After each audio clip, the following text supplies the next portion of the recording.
Skema rangkaian. Amplifier. Kelas B. Di sini saya akan menjelaskan skema rangkaian pada penguat kelas B. Jadi ini adalah gambar pada penguat kelas B. Rangkaian berikut menggunakan transformator input yang disadap ke tengah untuk menghasilkan sinyal polaritas berlawanan dengan dua input transistor dan transformator output untuk menggerakkan beban dalam mode operasi push-pull. Selama setengah siklus operasi pertama, transistor Q1 didorong ke konduksi sedangkan transistor Q2 dimatikan. Arus I1 akan mengalir melalui transformator menghasilkan setengah siklus pertama dari sinyal ke beban. Selama setengah siklus kedua dari sinyal input, Q2 didorong ke konduksi sedangkan Q1 mati. Lalu I2 saat ini mengalir melalui transformator menghasilkan setengah siklus kedua ke beban. Sinyal keseluruhan dikembangkan di seluruh beban kemudian bervariasi selama siklus penuh operasi sinyal. Jadi pada intinya transistor ini bergantian untuk menghasilkan suatu gelombang positif dan negatif. Jadi gelombang positif itu menaik sedangkan gelombang negatif itu menurun. Mungkin itu yang dapat saya sampaikan. Maaf bila ada penjelasan yang salah. Kita lanjut ke penjelasan berikutnya. Bentuk gelembang. Amplifier. Kelas B. Bentuk gelombang pada penguat kelas B. Jadi ada dua bentuk yang dihasilkan. Sebelumnya kita harus mengetahui dulu tipe dari transistornya. Jadi transistor dibagi menjadi dua tipe, yaitu NPN dan PNP. Kedua transistor menerima sinyal input yang sama secara bersamaan, yang besarnya sama. Hal ini mengakibatkan satu transistor hanya memperkuat satu setengah siklus gelombang input. Gelombang yang dihasilkan dari transistor NPN yaitu satu setengah siklus menaik, sedangkan pada transistor PNP menghasilkan satu setengah siklus gelombang yang menurun.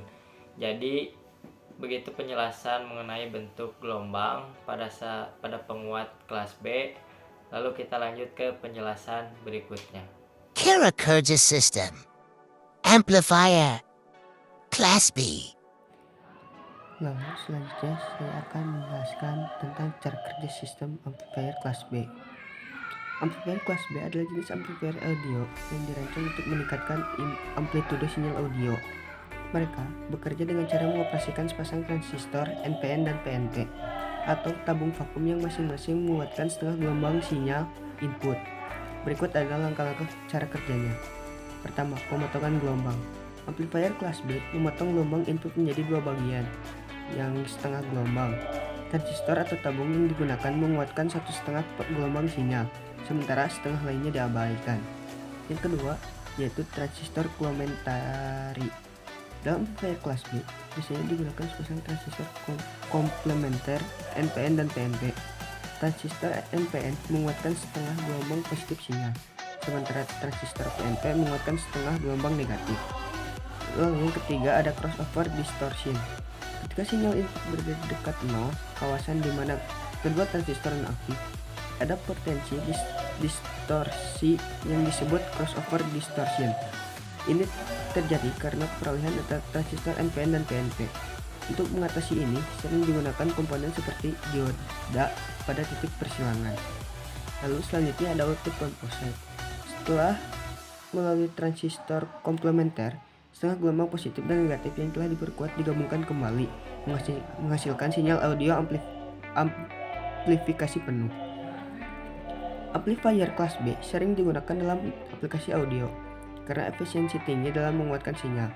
Namun, mereka dapat memiliki crossover distortion yang perlu diperbaiki dengan berbagai teknik seperti menggunakan komponen pelengkap atau menggunakan amplifier kelas AB yang menggabungkan karakteristik amplifier kelas A dan B untuk mengurangi distorsi tersebut. Komponen yang A dan D. Amplifier. Kelas B. Lalu selanjutnya ada komponen-komponen yang terdapat pada power amplifier kelas B. Amplifier kelas B umumnya membutuhkan beberapa komponen inti untuk berfungsi dengan baik. Yang pertama ada transistor komplementer. Amplifier kelas B menggunakan sepasang transistor komplementer, yaitu satu transistor NPN dan satu transistor PNP.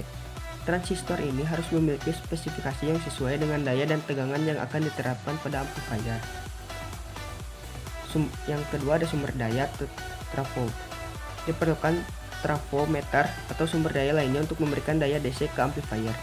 Trafo ini harus mampu menyediakan daya yang cukup untuk mengoperasikan amplifier sesuai dengan spesifikasinya. Lalu selanjutnya ada kapasitor.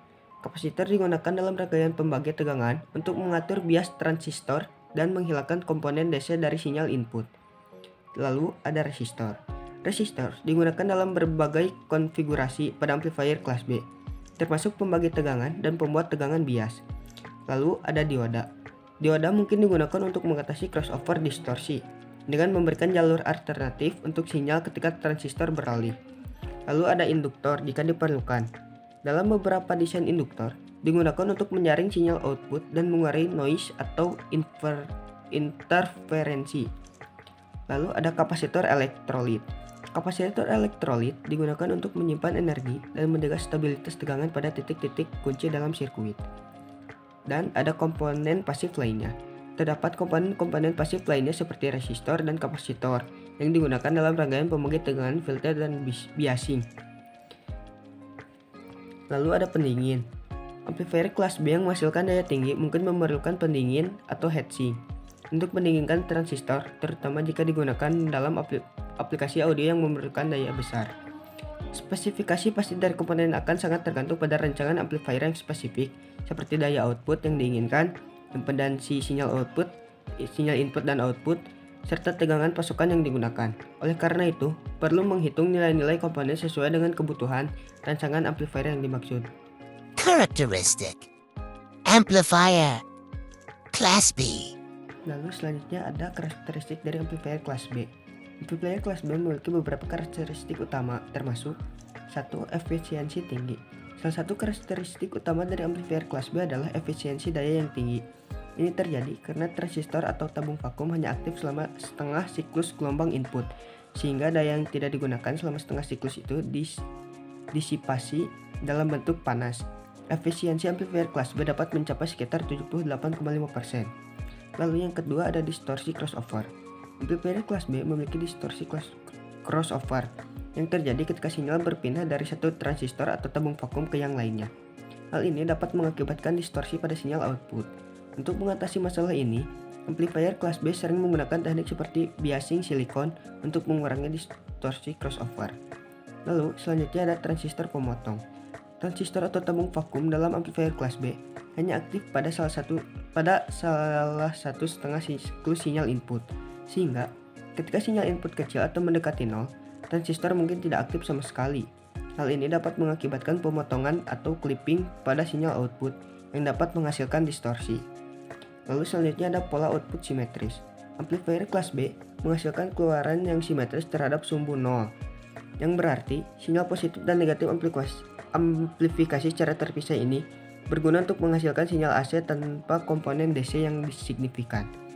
Lalu selanjutnya ada biasing yang diperlukan. Amplifier kelas B memerlukan biasing yang tepat untuk mengaktifkan transistor pada saat yang benar. Biasing yang tidak tepat menghasilkan distorsi crossover dan masalah lainnya. Lalu ada aplikasi khas. Amplifier kelas B umumnya digunakan dalam aplikasi di mana efisiensi daya adalah faktor penting, seperti amplifier audio, deformator, dan pemancar radio. Dengan merancang dan mengelola amplifier kelas B dengan baik, Anda dapat memanfaatkan efisiensi yang tinggi yang ditawarkan.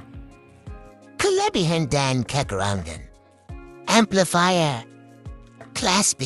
Kelebihan dan juga kekurangan pada power amplifier kelas B. Kelebihan power amplifier kelas B memiliki efisiensi yang tinggi karena transistor hanya aktif pada setengah siklus gelombang sinyal input.